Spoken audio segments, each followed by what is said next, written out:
За Pinduoduo app дээрээс тээврийн кодоо яаж харах вэ гэж. За Pinduoduo руу ороод за энд ийш орно. За үүний дараа ялгаагүй энэ хандсан дээр дараад орно. За тэгээд энэ дээр дарнаа энэ уулан бичгэн дээр. За тэгээд энэ машины зурган дээр дарна. Энд машины зураг хөөр юм байх юм бол зөвхөн энэ байх юм бол тухайн бараа төлбөрийн төлөвлөлтөд захиалагддаг гэсэн үг шүү.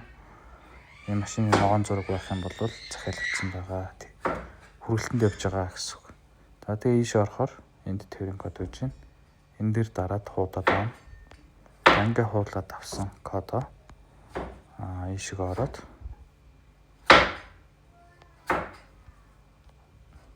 за тэгээ энэ дээр пест хийгээд тэгээ энэ дээр дараад ингээ шалгачнаа гэсэн. За одоогоор энэ 90-нд ирэг байна гэсэн юм бараа.